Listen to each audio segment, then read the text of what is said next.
တောရွာဒေသတွေမှာသတင်းနေ့တိုင်းဥပုသ်ဆောင်ပြီဆိုလို့ရှိရင်စာကောင်းကောင်းဖတ်တတ်တဲ့ပုဂ္ဂိုလ်က950စာအုပ်ကြီးကိုယူပြီးတော့ဥပုသ်တယ်တွေကိုဖတ်ပြ950ဇာတိပတ်တွေကိုလည်းဖတ်ပြတယ်ကြီးသေးလေးတတ်ဆရာတော်ကြီးရေးတဲ့စိနထပကာသနီဆိုတဲ့ဘုဒ္ဓဝင်ကိုလည်းဖတ်ပြကြအဲ့ဒီလိုနဲ့စာပေမဖတ်တတ်တဲ့တောရွာဒေသမှာတက်ကြီးရွယ်အိုအဖိုးအဖွားတွေလည်းပဲဘုဒ္ဓဝင်တို့950တို့ဆိုတာကြာဘူးနောက်ရှိပြီးတော့နေကြမြန်မာနိုင်ငံအနှံ့အပြားဇာတကယဉ်ကျေးမှုတွေဟာလွှမ်းမိုးထားသည့်အတွက်ကြောင့်မြန်မာလူမျိုးတွေရဲ့သွေးတဲ့သားထဲမှာဘုရားရဲ့အဆုံးအမတွေဟာရောက်ရှိဝင်နေလို့မြန်မာလူတို့ရဲ့တကယ်ယဉ်ကျေးမှုအစစ်လို့ခေါ်တဲ့စိတ်နေသဘောထားတွေဟာပြန့်ပွားနေတာမှန်တယ်မြန်မာယဉ်ကျေးမှုနဲ့ဘုရားဘာသာယဉ်ကျေးမှုနှစ်ခုဟာခွဲခြားလို့မရတော့အောင်မြန်မာယဉ်ကျေးမှုဆိုတာဘာလဲဘုရားယဉ်ကျေးမှုပဲဘုရားယဉ်ကျေးမှုဆိုတာဘာလဲမြန်မာယဉ်ကျေးမှုပဲလို့ကာရဝနိမာဒတရားထားတာကအစဧည့်သည်များဘောဝတ္တရားခြေပြွန်တာတို့တစ်ဖက်သားကိုကူညီတာတို့အခုခေတ်မှာသာလူမှုကူညီရေးအသင်းတွေဆိုပြီးတော့ဖြစ်လာတာတောရွာဒေသတွေမှာဆိုလို့ရှိရင်တာရေးနိုင်ရေးကိစ္စမှာတရွာလုံးဝိုင်းလုံနေတာဟာအစဉ်လာတစ်ခုပဲအလူတစ်ခုရှိပြီဆိုရင်တအိမ်ထင်းတစ်စီးစီပို့တာအပြိုကောင်းတို့ကာလာသားကောင်းတို့ခေါင်းပေါင်းကြီးတို့ဆိုတာရှိတယ်တောရွာတွေမှာ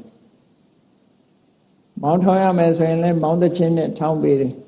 မဏ္ဍထိုးရမယ်ဆိုလည်းမဏ္ဍဝိုင်းထိုးပေးကြတယ်ချက်เสียပြုတ်เสียရှိလည်းပဲသူ့အဖွဲ့နဲ့သူဘာမှလူလီသေးမရှိရဘူးနောက်ဆုံးမှဘုန်းကြီးတို့တောင်မှီလိုက်တယ်တောရွာဒေသတွေမှာကောက်ဆိုင်တာဆိုတာလဲငှားရတာမဟုတ်ဘူးကောက်ဆိုင်မှတွေသမင်းကျွေးပြီးတော့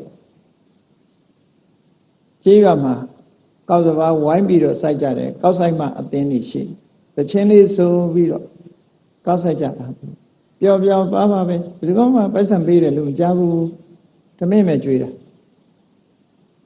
ခုခေတ်တော့မရတော့ဘူးအဲ့ဒါမြန်မာရဲ့ယဉ်ကျေးမှုမှာ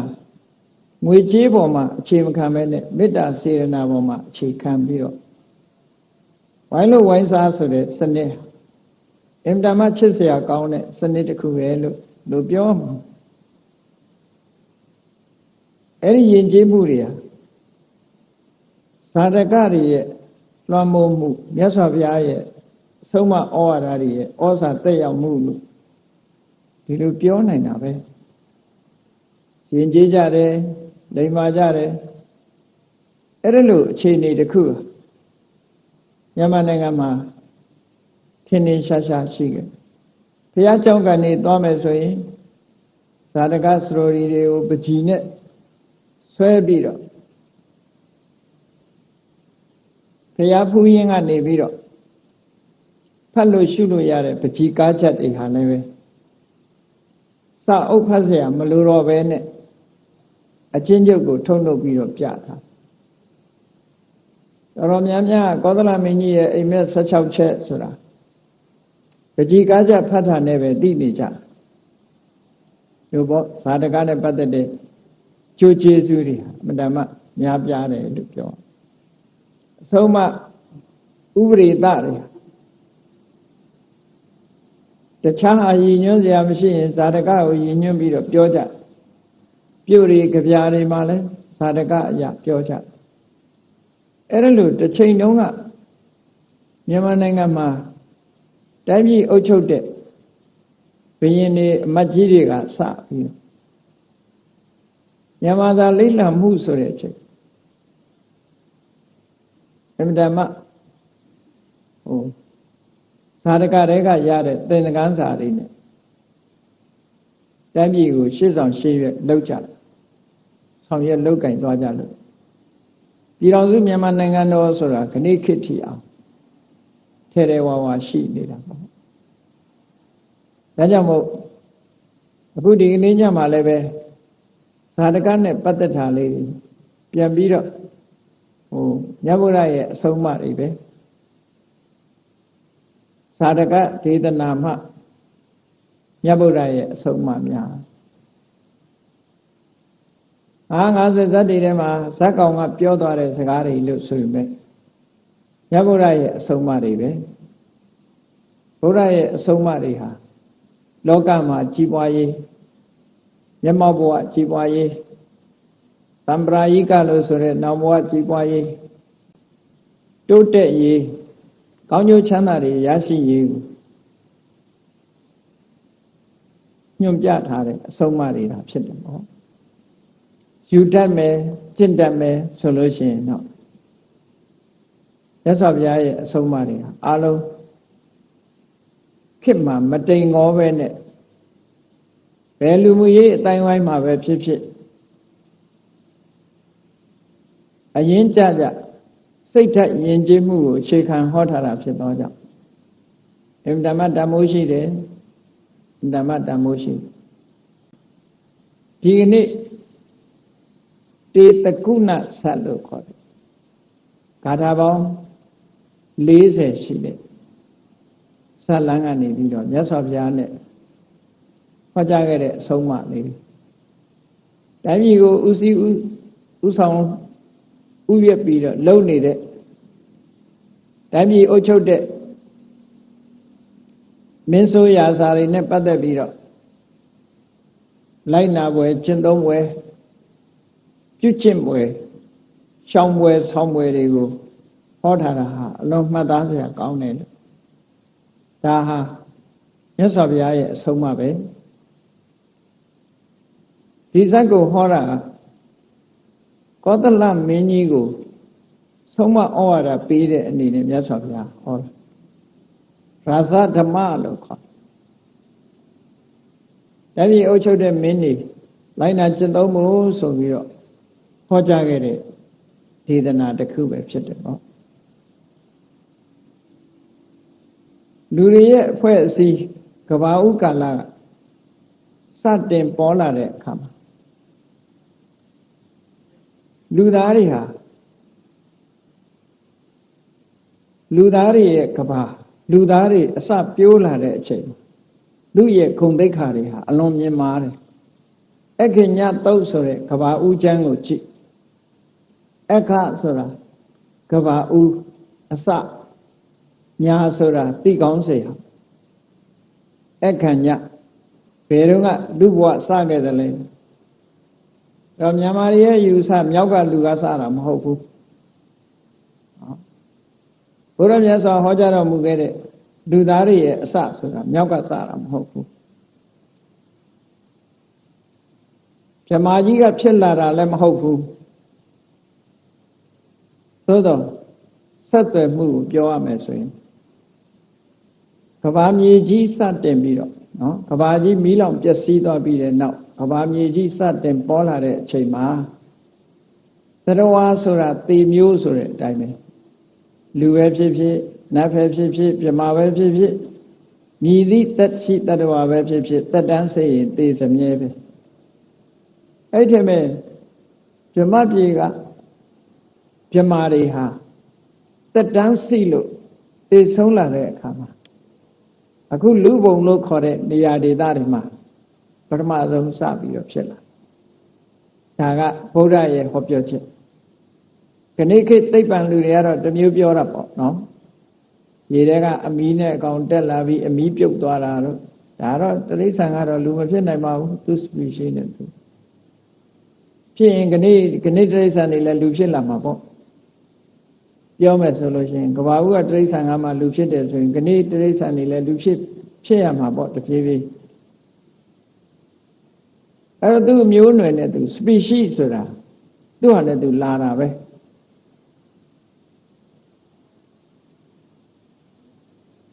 ကဘာမြေကြီးမှာအဲ့ဒီတုန်းက မြေကြီးကမမာသေးဘူးရေပြင်အကျော်လေးတင်းနေတဲ့အချိန်ဒီပေါ်မှာတက်နင်းလို့မရနိုင်တဲ့အချိန်ကစပြီးလူသားမျိုးနွယ်စဘယ်တိရစ္ဆာန်တွေရှိအောင်မလဲဗြဟ္မာဘဝကသေဆုံးလာတဲ့ပုဂ္ဂိုလ်ဟာသူကံအရာအမိဖဆိုတာမရှိဘဲနဲ့ဥပပပတိတရေလို့ခေါ်တယ်ရုပ်ခနဲ့မွေးဖွားတာအဲ့ဒီမွေးဖွားနည်းနဲ့မွေးဖွားလာတဲ့အခါကဘာဦးလူသားဟာကြာမအဖိုးအမခွဲခြားထားတာမရှိဘူးတဲ့ယောက်ျားမိန်းမမရှိသေးဘူးတတ္တဝါလို့ပဲခေါ်သေးတယ်အဲ့ဒီအချိန်မှာလူလို့လည်းမခေါ်ဘူးတတ္တလို့ပဲခေါ်ကဘာဦးကစတင်ပြီးတော့ဖြစ်လာတဲ့အခါမှာနင်းเสียမြေလည်းမရှိသေးသည့်အတွက်ကြောင့်ကောင်းကင်မှာသွားလာနေကြတယ်ကိုယ်ပိုင်အယောင်အဝါတွေရှိတယ်စားเสียဆိုတာသူတို့ဘဝသူတို့ပြောနေတဲ့ပီတိနဲ့ပဲအသက်ရှင်နေကြတယ်အန္တလိခစရာကောင်းကင်မှာသွားတယ်တဲ့တယံပပါကိုယ်ပိုင်အလင်းအောင်ရှိတယ်တဲ့ပီတိဘက်ခါနှစ်သက်ကျင့်နေတာနဲ့ပဲလူဟာတင့်တယ်အားရဟုတ်တယ်အခုခေတ်ကလေးတွေတောင်မှပဲတကယ်ချင်းအပေါင်းအသင်းနေနဲ့ကစားနေတယ်ဆိုထမင်းဆာမှမသိဘူးလေအဲ့ဒါပီတိဘက်ခါမိဘတွေကခေါ်ကြွေးတောင်တော်နဲ့စားကြတာမဟုတ်ဘူးလေပီတိဆိုတာလည်းပဲလူရဲ့စွမ်းအားတွေခန္ဓာကိုယ်ထိန်းထားနိုင်စွမ်းရှိတာအဲ့ဒါလို့သူ့ဘတ်ထာယိနောတဲ့တင်းတင်းတဲတဲနဲ့လူသားတွေဟာခုံရှိတရေရှိအဲ့ဒီခေတ်ကဒီလိုနေလာခဲ့တာနှစ်ပေါင်းအတော်ကြာလာလို့ကဘာမြေကြီးအကျော်တင်းလာပြီးတော့မားလာပြီဆိုတဲ့အခါကျတော့မြေကြီးပေါ်မှာရောက်လာတယ်ဒါလည်းနှစ်ပေါင်းများစွာကြာတယ်ပေါ့ရောက်လာတဲ့အခါမြေကြီးကအလွန်တန့်ရှင်းစင်ကြယ်နေတယ်အဲ့ဒီတန့်ရှင်းစင်ကြယ်နေတဲ့မြေကြီးကဘာနဲ့ဥပမာတူတော့ဆိုမလိုင်နေလို့ထောပတ်တယ်လို့အနတ်ရတာလည်းရှိတယ်အဲ့ဒီမှာလူသားတစ်ယောက်ကအဆင်းရောင်ကလည်းလှတယ်အနတ်လည်းကောင်းတယ်ဆိုတော့လက်နဲ့ကော်ပြီးတော့ရဲကြည့်လိုက်တာကြိုက်သွားတယ်အဲ့ဒီကြိုက်သွားတယ်ဆိုတာရတ္တတဏပေါ်လာခြင်းပဲဖြစ်တယ်ပေါ့ဒီလိုဆိုတာပေါ့နော်ဒါအကိညာတော့မှအသေးစိတ်ဟောထားတာရှိပါအဲ့ဒီမှာလူသားတွေရဲ့ဘဝအခြေအနေတစ်ခုဟာပြောင်းလဲသွားတယ်အဲ့ဒီကနေတဖြည်းဖြည်းလူသားတွေရဲ့စိတ်ဓာတ်တွေထဲမှာမြင်နွမ်းမှုတွေဝင်လာပြီးနောက်ဆုံးကြတော့လူတွေဟာတဖြည်းဖြည်းအချင်းပြက်လာတယ်လို့သာပြောတာနော်အကောင်းကနေအဆိုးဖြစ်တာအဆိုးကနေအကောင်းဖြစ်လာတာမဟုတ်ဘူးသိကောင်းတဲ့ချိန်ကနေပြီးတော့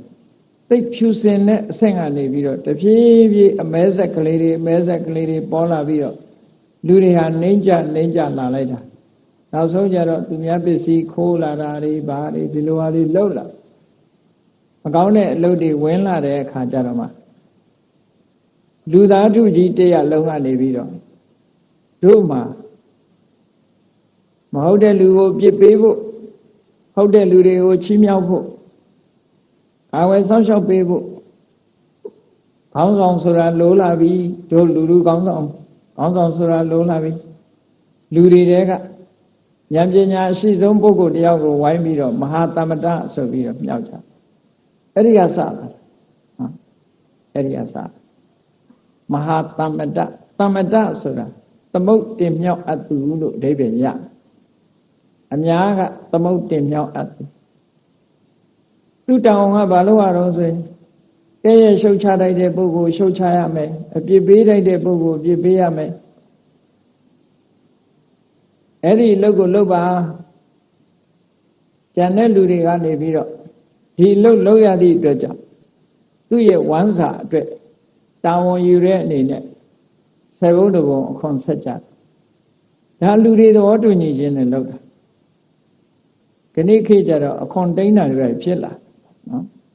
အမှန်ကတော့အခွန်ပေးတယ်ဆိုတာလူတို့ကစပေးတာအခွန်မရှောင်ရပေးလိုက်တဲ့အခွန်ပေးတာအဲ့ဒါလို့မဟာသမဏမင်းကိုအခွန်ပေးတာအနေစပြီးတော့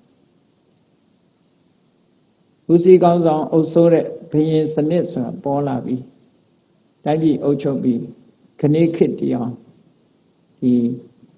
တိုင်းပြည်အုပ်ချုပ်တဲ့ပုဂ္ဂိုလ်နဲ့တိုင်းသူပြည်သားဆိုတာဒီလိုလားအဲ့တော့အဲ့လိုလာတဲ့အခါကျတော့မင်းဆိုရာသားတွေဘက်ကလည်းပြောစရာတွေဖြစ်လာတယ်ပြည်သူပြည်သားတွေဘက်ကလည်းပြောစရာတွေဖြစ်လာလူလောကကြီးဆိုတာတဖြည်းဖြည်းဖွံ့ဖြိုးတိုးတက်သွားတာမဟုတ်ဘူးညာတော့အဖြစ်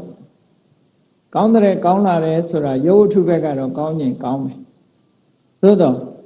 လူတွေရဲ့စိတ်နေသဘောထားအကျင့်တရားတွေဆိုတာယိုယွင်းကျဆင်းလာတတ်တယ်ဟောအဲ့ဒီလိုယိုယွင်းကျဆင်းလာတဲ့အခါမျိုးမှာမယိုယွင်းအောင်မကျဆင်းရခေတ်အလိုက်ဒါမျိုးတွေကဖြစ်လာတတ်တယ်ပေါ့အဲ့ဒါကိုဆုံးမဩဝါဒပေးတဲ့အနေနဲ့မြတ်စွာဘုရား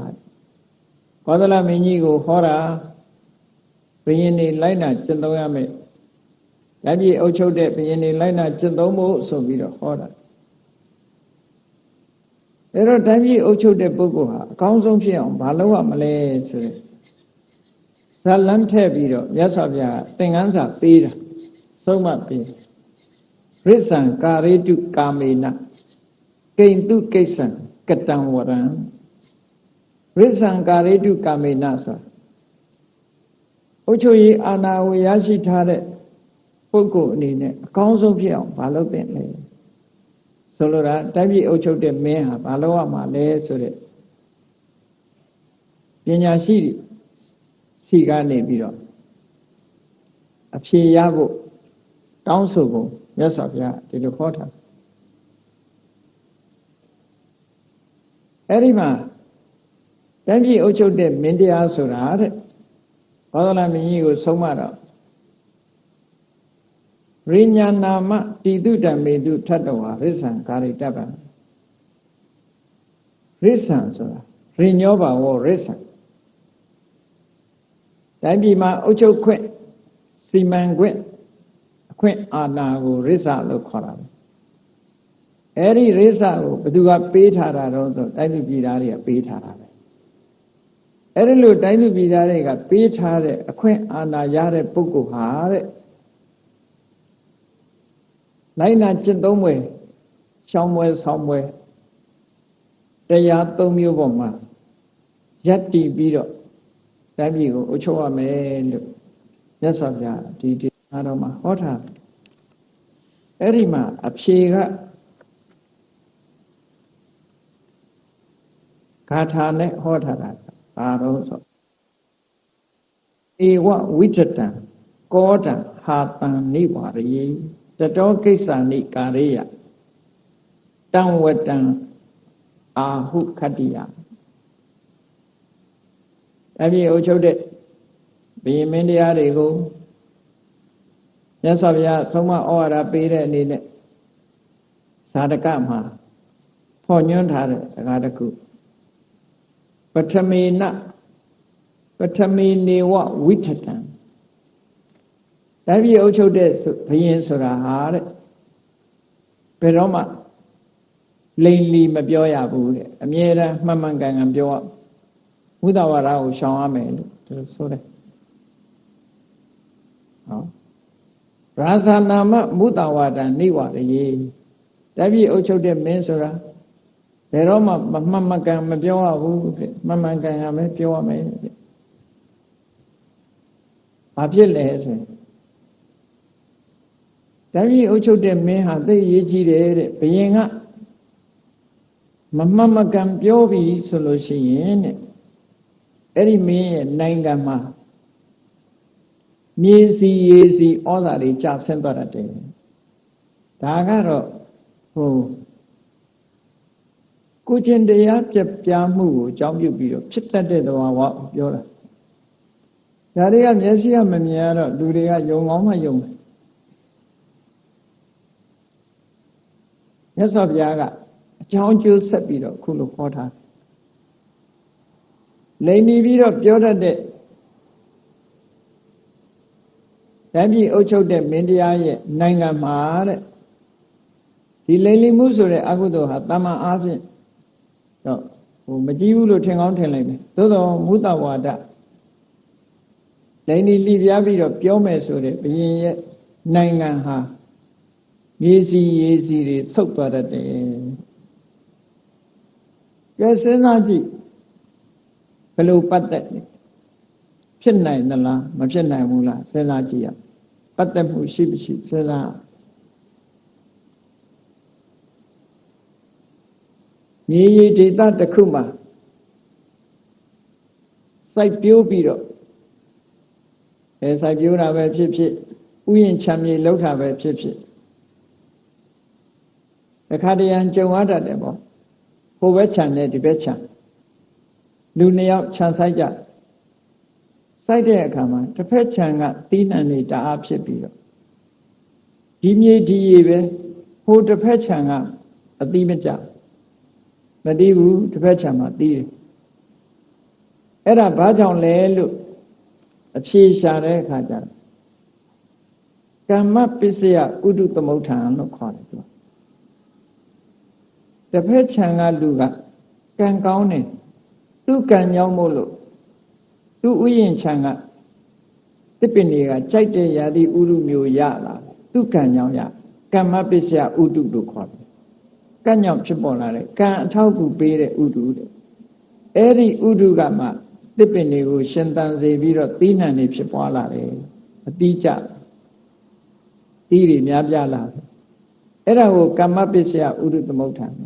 တစ်ဆင့်ကအကြောင်းတရားခေါ်ဟိုတစ်ဖက်က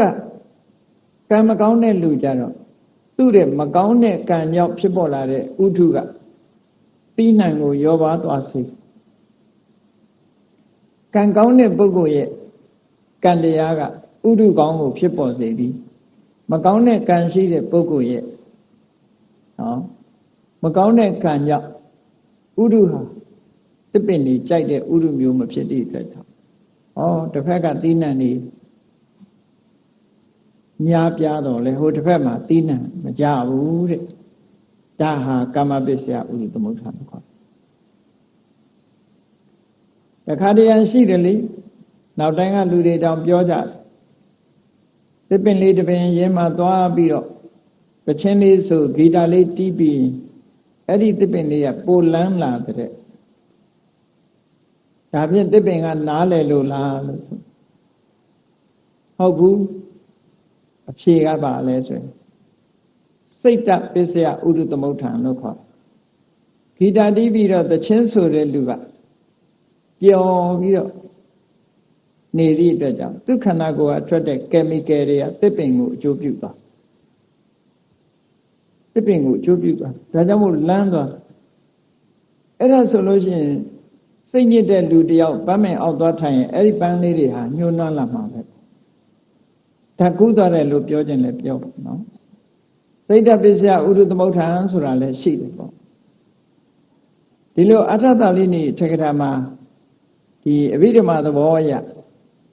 အခြေခံချင်းမတူလို့ဖြစ်ပေါ်လာတဲ့အကြောင်းတရားတွေကိုခွဲခြားပြီးတော့ပြောတာဟာအဘိဓမ္မာသဘာဝကြတယ်လို့ပြောရမယ်ဒါလည်းသဘာဝကြတာပဲဖြစ်နိုင်တာဒီလိုတွေရှိတယ်ပေါ့နော်ဒါကြောင့်မလို့ဘာလို့တယောက်နဲ့တယောက်မတူညီတဲ့သဘောတွေဟာအကြောင်းကံချင်းမတူတာတို့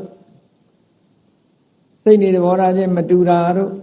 ဒါတွေကိုအကြောင်းပြုပြီးတော့တဦးကကြီးပွားတယ်တဦးကမကြီးပွားဘူးဆိုတဲ့ပွဲပြားချမ်းသာချက်တွေကိုမြတ်စွာဘုရားကကမ္မံတတ္တိဝိပစ္စတိယတိတံဟိနပဏိတကာယဆိုဒီလိုဟောတာပဲကံကနေပြီးတော့ခွဲခြားသွားတယ်ဒီလိုဆိုတယ်ဒါကတော့ခုခေတ်မှာစမ်းသပ်ထားတာတွေရှိတယ်ကမ္မထာအထုတ်နေတဲ့ပုဂ္ဂိုလ်ရဲ့အုံနောက်ရဲ့စိတ်ညစ်နေတဲ့ပုဂ္ဂိုလ်ရဲ့အုံနောက်ရဲ့စမ်းသပ်ကြည့်သူတို့ခန္ဓာကိုယ်ကထွက်တဲ့ chemical ဓာတ်တွေဟာမတူဘူးလို့ဒီလိုဆိုတယ် မတူဘူးဆိုတာတော့ထင်ရှားပါတယ်လေနော်စိတ်ညစ်နေတဲ့ပုဂ္ဂိုလ်ကညှိုးနွမ်းနေတာပဲပြောနေတဲ့ပုဂ္ဂိုလ်ကလမ်းနေတာပဲဒါတော့မတူတာသိချတာပဲနော်ညှိုးနွမ်းနေတာလဲစိတ်တစားရုပ်ပဲလမ်းနေတာလဲစိတ်တစားရုပ်ပဲစိတ်ပေါ်မှာအခြေခံပြီးတော့ဖြစ်တယ်လို့ဆိုလို့ရတယ်အေးဟုတ်ပြီအခုလည်းပဲဒီသဘောမျိုးပြောတာလိန်ဒီပြပြောကြတတ်တဲ့ဘုရင်မင်းတရားအုပ်ချုပ်တဲ့နိုင်ငံမှာတဲ့မြေစီရေစီတွေဆုတ်သွားတတ်တယ်အဲ့ဒါလို့ဆုတ်သွားလို့ရှိရင်ဘာဖြစ်လဲစိုက်တဲ့ပြိုးတဲ့တိနံတွေမှာဩဇာမပါတော့ဘူးတဲ့စီဩဇာတွေလျော့သွားအဲ့ဒီအစီဩဇာတွေခုခေတ်ဆိုရင်တော့ဗိုက်တာမင်တွေပေါ့နော်အဲ့ဒါတွေမပါတဲ့အစာအာဟာရစားရတဲ့လူသားတွေဟာယောဂတွေများလာတယ်တဲ့ယောဂများလာသည့်အတွက်ကြောင့်ဘုရင်မင်းတရားကြီးမှာဝင်ငွေတွေကျဆင်းတယ်တဲ့လူတွေကအလုံးမလုံးနိုင်ဘူးဒါကွင်းဆက်တွေကိုပြောတာပဲနော်ကွင်းဆက်တွေလူမမြင်ရတဲ့ကွင်းဆက်တွေဟုတ်တယ်ကတ္တဗဘုရားနဲ့ကောရမဘုရားပဲရှင်ကြည့်ကံနဲ့ဆိုင်လားလို့ပြောမယ်ဆိုရင်နှစ်စုစလုံးဟာလေးတင်ချေတဲ့ကဘာတသိန်းပါရမီဖြည့်မှဘုရားဖြစ်ကြတာကံအားဖြင့်တူတယ်လို့ပြောရမှာပဲဘုရားဖြစ်ဖို့ပါရမီဖြည့်ရတဲ့ကံတရားတွေဟာနဲတာမဟုတ်ဘူးသို့သောကတ္တဗဘုရားကလူသက်တမ်းအနှစ်2000အသက်ရှိပြီးဂေါရမဘုရားကျတော့တရားတမ်းမှသက်တော်80ပဲနေရဘယ်သူကအဆုံးဖြတ်ပေးသွားတာတော့လို့ဆိုစာပေကျမ်းကမှာဘယ်လိုဆိုတော့ဥတုနာဘောဇနေနာအာယုဟာယတိပိဝတ္တတိပိတဲ့ယာတိဥရုနဲ့အာဟာရကလူရဲ့အသက်တမ်းကိုတူလဲတူစေတယ်ရှည်လဲရှည်စေတယ်လို့ဒီလိုဆိုတာဥတုနဲ့အာဟာရကဆုံးဖြတ်သွားတယ်ဂေါရမဘုရားသက်တော်တူတာဟာဥတုအာဟာရကြောင့်ကံကြောင့်မဟုတ်ဘူးလို့ဆိုတယ်အဲ့ဒီခေတ်ကယာတိဥတုအဲ့ဒီခေတ်ကယာတိဥတုထဲမှာစိုက်ပျိုးတဲ့သီးနှံဟာအစီဩဇာအဲ့လောက်ပဲနှစ်တရာလောက်ပဲထိန်းနိုင်တဲ့စွမ်းအားရှိတယ်ပေါ့ကတ္တဗဘုရားလက်ထက်စိုက်ပျိုးတဲ့ကတ္တဗဘုရားလက်ထက်မှာရှိတဲ့ယာတိဥတုအဲ့ဒီဥတုကိုမှီပြီးစိုက်ပျိုးတဲ့သီးနှံတွေကြတော့အစီဩဇာပြည့်ဝလို့လူရဲ့သက်တမ်းတွေဟာတောင်းကနန်းထိအောင်ရှိကြသွားတယ်ကံကအဆုံးဖြတ်ပေးတာမဟုတ်ဘူးဥတုနဲ့အာဟာရအဆုံးဖြတ်ပေးဒီသဘောကိုသဘောပေါက်မယ်ဆိုလို့ရှိရင်လူတွေဟာဥတုကောင်းဖို့ဥတုကောင်းကောင်းနဲ့အာဟာရကောင်းကောင်းပြုပြင်ပေးနိုင်မယ်ဆိုလို့ရှိရင်တော့တက်တန်းလေးတွေရှင်းလာတယ်ဆိုတာဒီကနေ့ခေတ်မှာလည်းရှိတာပဲရှိတယ်သို့တော့ဥတုနဲ့အာဟာရရဲ့ပို့ပြီးတော့အာဟာရတဲ့ပို့ပြီးတော့အရင်ကြတာဘာလို့ဆိုလို့ရှိရင်စိတ်နေသဘောထားပဲကောင်းတဲ့စိတ်နေသဘောထားတွေရှိမှဥတုလည်းကောင်းလာမယ်အာဟာရလည်းကောင်းလာမယ်ဒီလိုခွင်းဆက်အနေနဲ့ဆိုထားတာနော်နိရောဇာဟာရဘောဇနာမနုဿာဘဝဘာဒဟွန်ဒီအစီဩဇာမရှိတဲ့အာဟာရတွေကိုစားနေကြတဲ့လူတွေဟာယောဂတွေများလာတယ်တဲ့အဲ့ဒါလိုယောဂတွေများလာလို့ရှိရင်ဘာဖြစ်တော့ရတ္ထေအာယောနုပ္ပစ္စတိတဲ့တိုင်းပြည်မှာဝင်ငွေတွေကျဆင်းသွားတယ်တဲ့ဝင်ငွေတွေကျဆင်းသွားရာဇာနောဒုက္ကတာဟွန်ဒီတဲ့အခွန်ပဏာတွေယောပါသည့်အတွက်ကြောင့်ဘယင်နေလဲငွေကြေးမတတ်နိုင်ဘူးတဲ့အဲ့ဒီငွေကြေးမတတ်နိုင်တော့ဘာဖြစ်လဲဆိုရင်မိမိတိုင်းပြည်မှာရှိတဲ့မင်းမှုတန်းတွေကိုလာကကောင်းကောင်းမပေးနိုင်ဘူးတဲ့တေဝကေသင်္ကနိတုံနတကွန်တိတေဝကဆိုမင်းမှုတန်းတွေကိုလာကကောင်းကောင်းမပေးနိုင်ဘူးတဲ့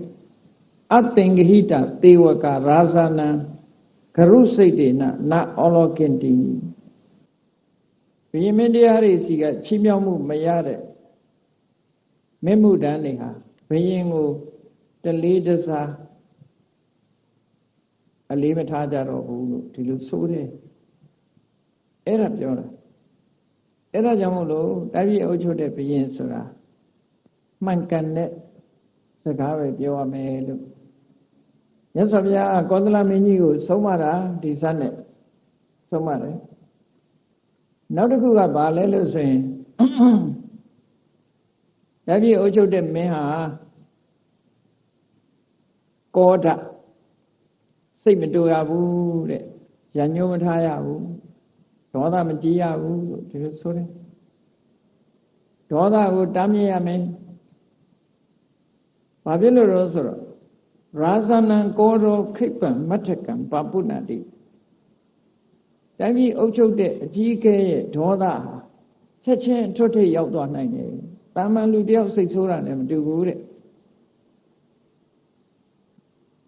သူ့ဒေါသကအများကြီးထိရောက်သွားတယ်လို့ဒီလိုပြောတာနော်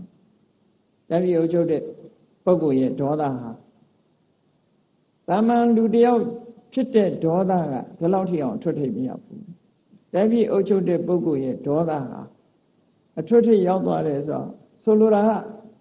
ကြီးမားတဲ့အကျိုးသက်ရောက်မှုတွေဖြစ်စေတယ်ဘာကြောင့်လို့ဆိုရင်ရာဇာနောနာမဝါစာဝုဒ္ဒဘုရင်ရဲ့စကားတစ်ခုဟာလက်နဲ့တပွဲဖြစ်သွားတယ်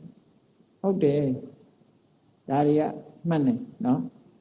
ဘုရင်ကတခွန်းပြောလိုက်တာနဲ့ဒုက္ခရောက်သွားတယ်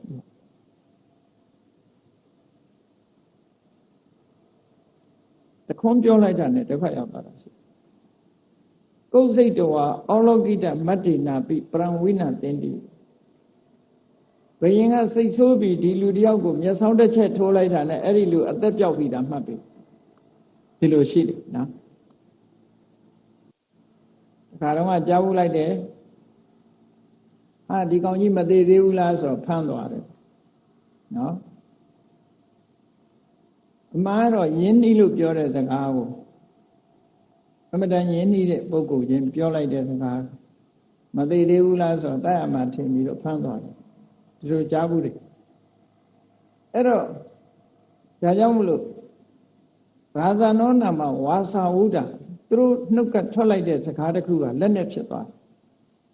လက်နဲ့ဖြစ်သွားလို့ရှိရင်တစ်ဖက်သားမှာထိရောက်တဲ့အကျိုးသက်ရောက်မှုတွေကိုဖြစ်ပေါ်စေတတ်တယ်တဲ့ဒါကြောင့်မို့လို့တိုင်းပြည်အုပ်ချုပ်တဲ့မင်းတွေဆိုတာတဲ့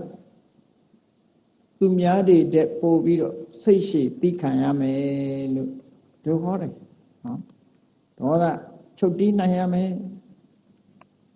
ဒါတခုကောသလမင်းကြီးကိုလိုက်နာပွဲတွေနဲ့ပတ်သက်ပြီးမြတ်စွာဘုရားဟောနောက်တစ်ခုကဘာတော့တိုင်းပြည်အုပ်ချုပ်တဲ့မင်းဟာဘယ်တော့မှနောက်ပြောင်မပြောရဘူးတဲ့သူတို့နှုတ်ကထွက်တဲ့စကားဟာအတီးပဲဖြစ်ရနောက်ပြောင်ဟာတဆိုတာမလုပ်ရဘူးလို့ဒီလိုပြောတယ်နောက်ပြောင်တော့မျိုးမလုပ်ရဘူးတဲ့ပျော်ရွှင်မြူးထူးတဲ့အနေနဲ့နောက်ပြောင်လုံးမိပြီဆိုလို့ရှိရင်ဘုရင်မှာတိတ်ခါကြရိညာနာမကေလိတိလေနနဘွေတပံတပြည့်အုပ်ချုပ်တဲ့မင်းဆိုတာမြူးထူးပြောင်လောင်တဲ့အနေအထားမျိုးဘယ်တော့မှမဖြစ်ရဘူးအပရပတ္တိယေနဟုတ်တော်ဟာ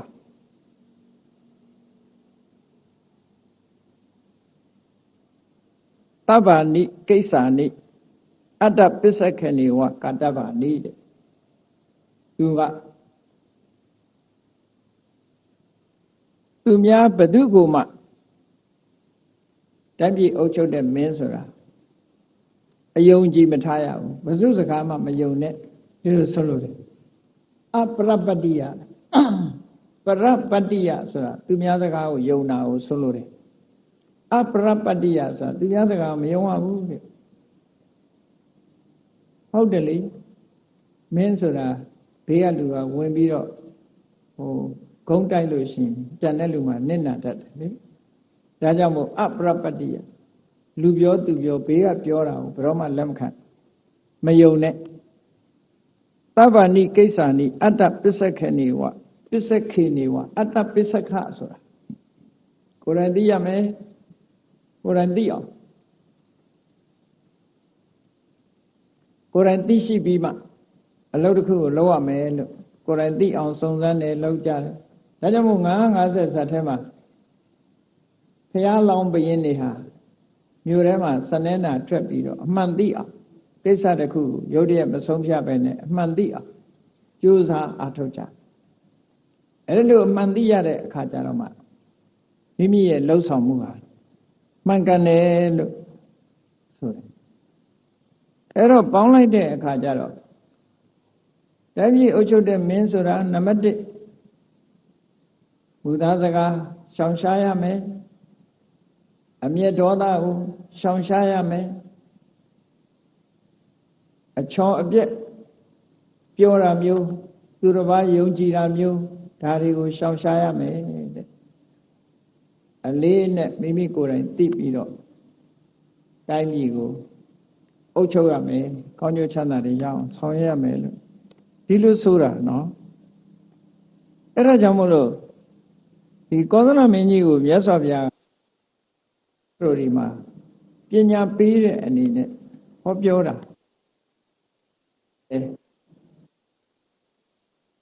ဝိထတံကောဒံဟာတံနိဝရေဒါတွေကိုဒီတရားမျိုးတွေမဖြစ်အောင်လုပ်ပါတဲ့တတောကိစ္စနိကာရိယတံဝတံအာဟုခတ္တယအဲ့ဒီနောက်မှလှုပ်เสียရှိတဲ့ကိစ္စတွေကိုလုပ်ပါတဲ့ဟောနောက်တစ်ခုတာမန်လူတွေနဲ့မတူเสียရဘူးတဲ့ယန္တွန်တာတပုဗ္ဗေကတမတံတယရတ္တောဒုဒ္ဒောသယံကရိယာနတ္တံကရိရာတတောပုဏ္ဏအခါတရံလောဘကြောင့်ဖြစ်စေဒေါသကြောင့်ဖြစ်စေအမှားယွင်းတစ်ခုပြုမိလိုက်လို့စိတ်ပူစရာတစ်ခုဖြစ်သွားလို့ရှိရင်တဲ့နော်ဒုတိယအဲ့ဒါလို့နောင်တပူပန်ရမယ်အလုပ်မျိုးကိုနောက်ထပ်မလုပ်မိအောင်သတိထားရမယ်တိုင်းပြည်အုပ်ချုပ်မိမိလျောကြောင်းကြဆိုင်ရမယ်အမြဲတမ်းတတိကြီးစွာထားရမယ်မိမိလျောရော့နေမယ်ဆိုလို့ရှိရင်ဆုံးမသွားရတယ်အဲ့ဒီဆုံးမမှုဟာမကောင်းတဲ့စိတ်ဓာတ်ရှိတဲ့ပုဂ္ဂိုလ်တွေကိုမချီးမြှောက်ရဘူးနှိပ်ကွက်ရမယ်ဒီလိုဆိုတယ်နောက်တိုင်းပြည်အုပ်ချုပ်တဲ့ဘုရင်ဟာအသိပညာအမျှော်အမြင်ရှိရမယ်အရာခသိမ်းမှာသူများတဲ့ပို့ပြီးတော့လုံလဝိရိယနဲ့ပြည့်စုံရမယ်အမျှော်အမြင်ရှိပြီးတော့လုံလဝိရိယရှိတဲ့ဘုရင်ဟာမိမိကိုဆန့်ကျင်နေတဲ့ပုဂ္ဂိုလ်တွေရဲ့နော်အရင်အမြစ်ကိုပယ်ဖြတ်ပြရရောက်တယ်တဲ့ပညာအရင်အမြစ်ကိုဖယ်ရှားပြစ်ခြင်းပဲဖြစ်မယ်လုံလဝိရိယဆိုတာဘုရားလုံလဝိရိယအားပေးတယ်ကုသိုလ်ကောင်းမှုလုပ်တာကိုအားပေးတယ်တကယ်ကိုတကူကြီးတဲ့နတ်ပြည်မှာနတ်ချမ်းသာခံစားနေတဲ့တရားမင်းကြီးပဲဖြစ်ပါစေလုံလဝိရိယရှိတယ်တခါတော့ကသူ့မှာသား2ယောက်ရှိတယ်သူဝီရနဲ့ဇယန္တဆိုအတုရာတွေနဲ့ပြိုင်ဆိုင်ပြီးတော့ရင်ဆိုင်မှုကိစ္စတွေရှိတာတရားမင်းကြီးကသူတို့ကိုသွားပြီးတော့ရင်ဆိုင်ခိုင်းတယ်ပေါ့အဲ့ဒီမှာကောင်းပါပြီလို့ပြောပြီးတော့ဒီသူသား2ယောက်ဟာအပျော်ပါးတွေနဲ့အချိန်ကုန်သွားတဲ့ဥယျာဉ်ထဲဝင်ပြီးတော့တရားမင်းကြီးလွတ်တဲ့စီကိုမသွားဘူးမသွားတော့နောက်တစ်ခါတရားမင်းကြီးကဟာဒီကောင်းလေးမသွားသေးဘူးလားဆိုမသွားသေးဘူးနော်အဲ့ကြတော့ဗာပြောတော့ဆိုအနုဋ္ဌဟံအဝါယမံယတ္တရဒုက္ခံဒိဋ္ဌိစတိသူဝီရဇယန္တတထကိစ္ဆာဟိမင်းစတထေဝပပယတဲ့မကြိုးစားပဲမလုပ်ပဲချမ်းသာဒုက္ခရတဲ့နေရာရှိရင်မင်းတို့အဲ့ဒီသွားနေကြတဲ့ငါလည်းခေါ်သွားတဲ့ဆိုလိုတာကမကြိုးစားရင်မင်းတို့ဘာမှမရဘူးတဲ့မကြိုးစားတဲ့နေရာချမ်းသာဒုက္ခမကြိုးစားပဲနဲ့ချမ်းသာဒုက္ခရတဲ့နေရာရှိရင်မင်းတို့အဲ့ဒီသွားနေကြငါလည်းခေါ်သွားကြဆိုပြီးတော့တရားမင်းကြီးကဆုံးမတယ်ဆိုတဲ့စကားတွေကတက္ကတန်ရုပ်ပါဠိတော်မှာမှတ်တမ်းတင်ထားတာရှိအလုံးမှတ်သားစရာကောင်းတယ်ဒါကြောင့်မို့တရားမင်းကြီးတောင်မှပဲ ကြိုးစားအထောက်မှုနဲ့ပတ်သက်ပြီးတော့ချီးမွမ်းပြောကြလေရှိတယ်အလကားမနေဘူးအမြဲတမ်းကြိုးစားအထောက်မှုရှိတယ်အဲ့ဒါလို့ကုသိုလ်ကောင်းမှုတွေမှာမမိမနတ်တွေဘာတွေကလည်းကုသိုလ်ကောင်းမှုတွေလုပ်ပြီးအမြတ်တမ်းပေးဝေနေမှနတ်တွေကလည်းသဘောကျပြီးတော့ကိုယ်ကိုစောင့်ရှောက်တယ်တဲ့အဲ့ဒါလို့မဟုတ်ဘူးဆိုရင်ကိုယ်ကမိမိလျော့ရော့နေလို့ရှိရင်မင်းလုပ်တဲ့ပုဂ္ဂိုလ်မိမိလျော့ရော့နေလို့ရှိရင်နတ်တွေကလည်းမစောင့်ရှောက်ဘူးတဲ့ဒါကြောင့်မို့မမိမလျော့နေပြီးတော့အလုံးပေါ်မှာမေတ္တာသက်ဝင်ပြီးတော့လုပ်ငန်းကိစ္စတွေ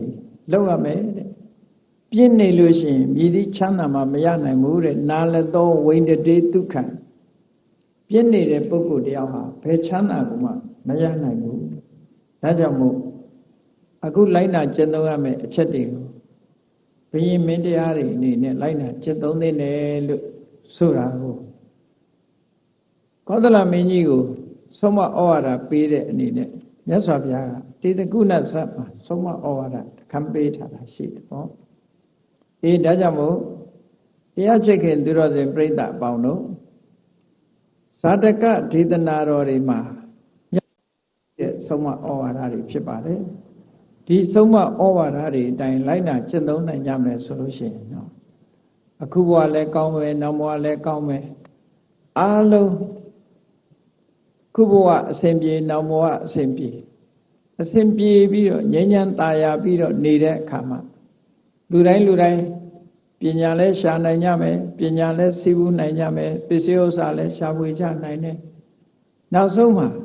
နိဗ္ဗာန်ချမ်းသာထိအောင်တရားဓမ္မကျင့်သုံးခြင်းဖြင့်အမြတ်ဆုံးနိဗ္ဗာန်ချမ်းသာထိအောင်ရရှိနိုင်ကြမှာဖြစ်တယ်